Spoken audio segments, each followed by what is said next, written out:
I'm no longer a slave to fear. I am a child of God. Rachel told me that she was in her early 20s when she started to notice that something wasn't right. She said that it began with the stove. Every time she left her apartment, she felt this rising panic that was commandeering of her. She kept telling me, like she kept thinking over and over, what if she had left the stove on? And if she left the stove on and she didn't go back and check it, what would happen if the building burned down and it was her fault? So she would tell me how she would check it not once, not twice, but 10, sometimes 20 times, because in her mind, if she didn't do that, something bad was going to happen. She ran her hands over the knobs, whispering to herself, this is off, this is off, this is off, over and over and over. She even told me that she took photos for proof that she could go back and look at. Eventually, she started filming these short videos and talking to the camera. See, look, it's off, everything is fine. And still, the moment that she got out the door and to the elevator, and maybe even halfway to work, that doubt would creep in again. These behaviors made her late to work. She told me it isolated her from friends. She got to the point where she was afraid for everybody's safety, so she stopped inviting people over. She was afraid that they would notice these strange rituals that she had to perform before she left the house in order to keep everybody safe.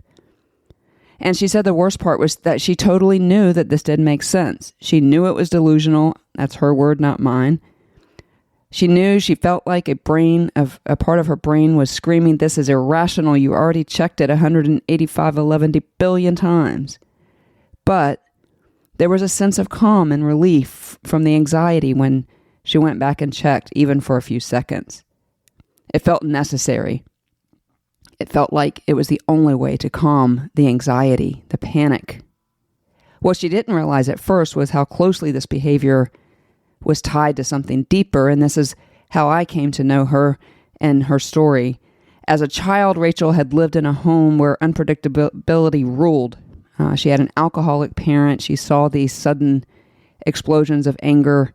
She went to bed often to the sounds of slamming doors, screaming parents, broken glass. She didn't have any safety as a child. She didn't have any certainty as a child. So, brains do what they do, and as an adult, her brain found a way to cope. She wanted to create certainty that was not related to somebody else keeping her safe, even if that certainty was false. Her OCD wasn't just about the stove, right? It was about fear. It was about control. It was about making sure in a world that had never felt safe that this one thing wouldn't fall apart. Getting diagnosed with obsessive compulsive disorder, Rachel told me, was a turning point for her. It gave her language for what she was experiencing. And through therapy, through a modality called exposure and response prevention, and some trauma-informed work to include CBT and EMDR, Rachel began to pull back the layers. It wasn't easy, but slowly she began to trust that safety did not come from rituals at all, and that, unfortunately, she didn't have much control over living in a safe world.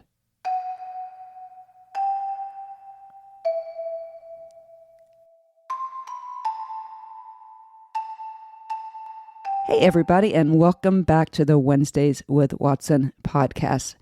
If you are new to this podcast, my name is Amy Watson, and I am your host. I am so excited that you have joined us for this episode on obsessive compulsive disorder and how it is connected to trauma.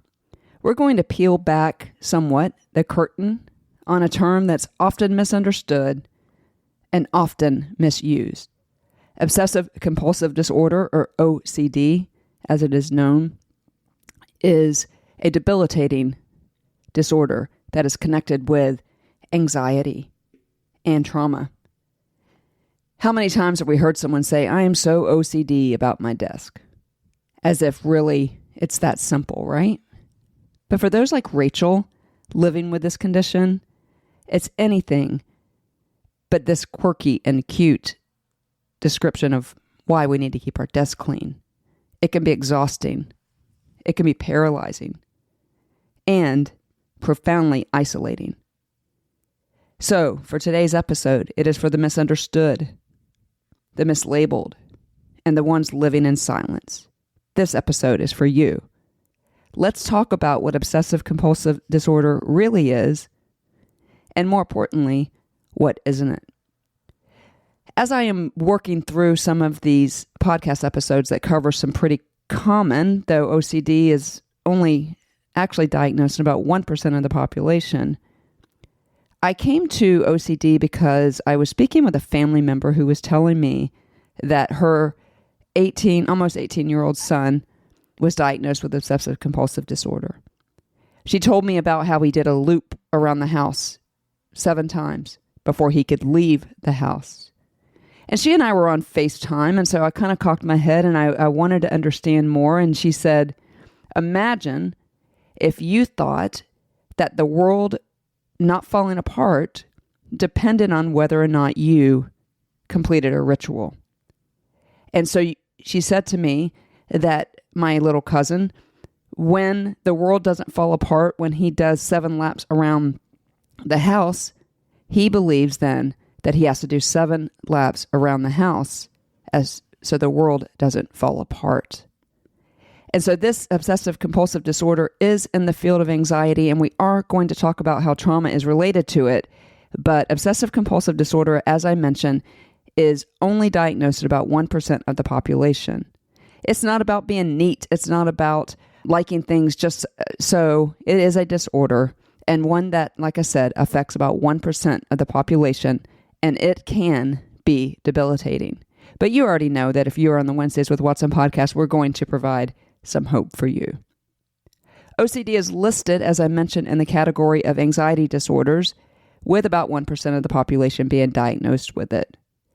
The key with OCD, it produces a tremendous amount of anxiety, and we have talked about on this podcast that when the brain is in an anxious state, the prefrontal cortex is offline. The PFC gives us access to all the things that make us right and appropriate and good executive function. And so when anxiety is ruling, there is no access to logic. And so we see people with OCD doing these repetitive behaviors like lapping the house or washing hands or the stove or light switches because they have an extraordinary amount of doubt. They may turn off a light and then go back and go, what if that little piece of dust stopped it from turning off? And if I don't turn it off, the entire apartment complex is going to be engulfed in fire, as we saw with the Rachel's story. Because the key with obsessive compulsive disorder is that it produces an extraordinary amount of doubt. And it's not like post-traumatic stress disorder in the sense that there is a felt sense people feel unsafe. Either they are unsafe or others are unsafe. And they believe that these repetitive behaviors are a way to keep people safe. And so it's kind of this pseudo-safety to calm the doubt, to calm the anxiety and all of the hormones and adrenaline and cortisol that comes with this constant anxiety. That is because if I don't do this repetitive behavior, something bad will happen to me or somebody else. Because you see, OCD patients are unaware if a task is complete. And so they will repeat that task over and over and over until somehow they find some calmness in their mind. The mind creates a narrative related to the task, like the world will end if I don't complete this task, or I will be unsafe if I don't complete this task, or somebody that I love will be unsafe if I don't complete this task. I will get sick from the germs. The brain then goes into action to stop that narrative from actually happening, calm the fears, until there is the patient is either completely exhausted or somehow they've completed enough of the obsessive compulsions to calm the brain down. When we talk about OCD, we often think of it as a condition centered on these thoughts, intrusive thoughts that come without our permission and repetitive behaviors. But what is commonly less discussed and why we're talking about it on this podcast is how trauma can be deeply connected to the intensification of OCD symptoms. Remember, trauma means that we feel like our safety has been compromised. And so when that happens, then the same thing, the PFC goes offline, no access to logic, no access to the executive function. So when trauma is experienced early in life or over a long period of time, it can overwhelm the brain's natural ability to regulate fears and uncertainties and distress. And so for some people, OCD becomes a kind of survival strategy because the brain, in response to the trauma, starts looking for ways to create order and safety in an unpredictable world. That's where these compulsions come in. And compulsions can look like rituals, constant checking, constant counting, or cleaning. They can feel like a shield against chaos or threat. Those intrusive thoughts might not be about the trauma itself, but the emotional residue of that trauma, fear, shame, helplessness. Those things can find their way through the brain through these OCD patterns.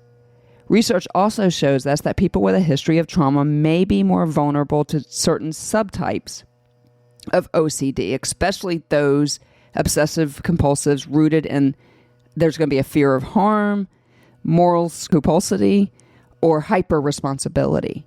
It's not that trauma directly causes the obsessive compulsive disorder, but it can shape how it appears, how intense it becomes, and how hard it is to treat. Here's the key. If the trauma isn't also acknowledged in the healing process. And so trauma has a significant connection to obsessive compulsive disorder. Again, we don't think that experiencing trauma, particularly early in life, causes OCD. We believe that probably is already there, that propensity to have OCD. But the trauma is going to show, is going to be different how it expresses itself. So going back to the example of my little cousin who was diagnosed with OCD, he didn't have any trauma in the home, no childhood trauma, nothing like that. Now, he was a micro-preemie. And actually, they weren't micro-preemies, but he was a preemie and had a rough start in life. But he didn't have his safety wasn't compromised in any way, in the sense there was no childhood abuse or anything like that. And so his obsessive compulsives are not necessarily rooted in fear in his own house, but rooted in fear of the world. And so had he had some childhood trauma, then it may be expressing itself a little bit differently in that he thinks that his compulsions and his obsessions solve a problem inside his house. Like, if I do this lap, then my mom or dad won't hit me or something like that. And so we believe that trauma just changes the way that the OCD is expressed in the patient, right? And so let's talk about those obsessions. They're unwanted. So the obsession part of OCD, obsessive, compulsive, right? And so the obsessions, the unwanted, intrusive thoughts, images, or urges causes this anxiety, which again makes the PFC go offline, no access to executive function. Obsessions can look like related to contamination, unwanted urges, sexual thoughts, religious thoughts, causing harm, horrific images, numbers, letters, and sounds. And so that's some of the obsessions, the most common obsessions. Compulsions to offset, if you will, those obsessions, checking things, counting things, washing, repeating, following these really strict rules. Now, here's the thing. As I prepared for this episode, I wondered if I myself have OCD, and I don't. But certainly there is some things that I have, but it doesn't mean that I have obsessive compulsive disorder. Everyone has strange thoughts like that. Everyone has a few quirks. But for someone with OCD, those thoughts stick. They loop, and they don't feel optional. There's no way to click them off, right? It's not just about things being tidy or organized. It's not a personality quirk. It is a mental illness that often requires therapy and sometimes medication to manage. And so I wanted to make sure that we talked about a little bit about what OCD was, how it is expressed, and then we're going to talk about some hope here in a minute. But let's talk about faith and obsessive compulsive disorder, because this is a Christian podcast. Danny Gokey made news several years ago when he came out and said that he had something called scrupulosity, religious compulsivity, the religious form of OCD, right? And so here's this layer of guilt. And what this is if I don't do these certain things to a degree that is absurdly compulsive, that's absurdly repetitive, then God is going to be unhappy with me. And so Danny Gokey lived with this for many years, and this is something that we see in patients with obsessive compulsive disorder. I asked a doctor the other day, I said, what is it with religion, God, and that kind of thing that is connected to severe mental illness and moreover connected with OCD? And we don't know, but we know that this is a particularly harmful type of OCD when a person thinks that the God of the universe is going to strike them dead if they don't do a certain thing, certain number of times in a certain way. And so if you know somebody in your church, in your life group, at work that has OCD and is a Christian, you want to try to come alongside of them and do life with them and make sure that somebody is aware if they are doing certain things so that God will be happy with them, because this is too much for one person to bear. God is not standing by with a clipboard counting how many times we do things in order to get a good standing in front of an almighty God. Our good standing in front of an almighty God has nothing to do with us, but everything to do with the completed work of Jesus on the cross. And so this type of OCD is particularly important for us to address, because these our actions at all, nothing we can do makes us more whole and more complete in front of an almighty God. But for those with OCD, they don't believe that. And you should go, if you are interested, and take a deep dive in Danny Gokey's story. But we're always going to bring some hope here on the Wednesdays with Watson podcast. So if you or somebody you know is struggling with OCD, there is help and there is hope. We know that there's hope in the completed work of Jesus on the cross. We know that there is hope in the 3 C's that we talk about on this podcast: community, right? If you're able to talk to somebody about it, find somebody that you trust and say, hey, I got this going on. Will you pray for me? Will you help me? You got to be out there in the world, guys, and looking for people that are struggling with things like this. But if that is you, there is help and there is hope. Talk to somebody. Get a therapist. There is a treatment for OCD called exposure response prevention. This is the gold standard for obsessive compulsive disorder. Essentially, what this is, I'll give you back to the case of my little cousin who needs to do the lap around the house 7 times in order for the world not to end. And so what we will do is we will have him do it 6 times and go observe that the world did not, in fact, end. And then he will do it 5 times and 4 and so on.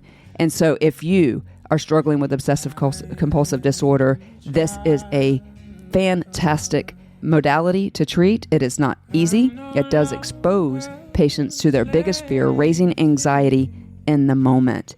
And so exposure response prevention therapy would also include some exercises to get the brain out of that go mode, out of that incredible anxiety that will be generated as a result of doing things that the person is afraid is going to turn into a bad outcome. Definitely talk to your doctor. There are lots of medications that help with obsessive compulsive disorder. Most of them are in the SSRIs. So things like Zoloft, medications in that family are also the gold standard. Also, join a support group. Nothing like being around other people who are struggling the same way you are. You could find information on the International OCD Foundation, which is iocdf.org. There's also another podcast called The OCD Stories, and then a book, Freedom from Obsessive Compulsive Disorder by Jonathan Grayson. And of course, you can always reach out here to me in any way that I can help you. In your podcasting app right there, there's an option to send me a text message. Now, I am the only one that gets that. I cannot respond to your text, but if you give me an email address or a way to contact you, I will try to answer your questions. So, the bottom line is, guys, is obsessive compulsive disorder is a mental illness that affects 1% of the population. As Christians, OCD is particularly important because the overwhelming emotion related to OCD is doubt. And there are so many scriptures that help us with doubt. I love Proverbs 3, 5, and 6. Trust in the Lord with all of your heart and lean not into your own understanding. In all of your ways, acknowledge him, and he shall direct your path. Guys, God did not promise us that we would not have things like an OCD in this world. In fact, he told us, in this world you will have suffering, but take heart, I have overcome the world. If you or somebody you know is living with OCD, there is hope, and I hope that we have provided a little bit for you today in understanding those people who are in your life that live with OCD. It is something they cannot help, and they think that there is constant danger around them. Please help them. Please be the reason why they understand that that is not true. We'll be back here in 2, maybe 3 weeks. We are still in the dissertation process, and so the podcast is fitting in where we can fit it in. I do hope that you have found hope in this podcast. You know what I'm going to say from here on out. You are seen, you are known, you are heard, you are loved, and you are so, so valued. See you guys next time. You split the sea so I could walk right through it. My fears are drowned in perfect love. You rescued me so I can stand and sing. I am a child of God.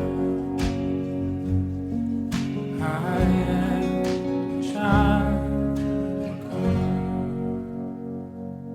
I'm no longer a slave to fear. I am a child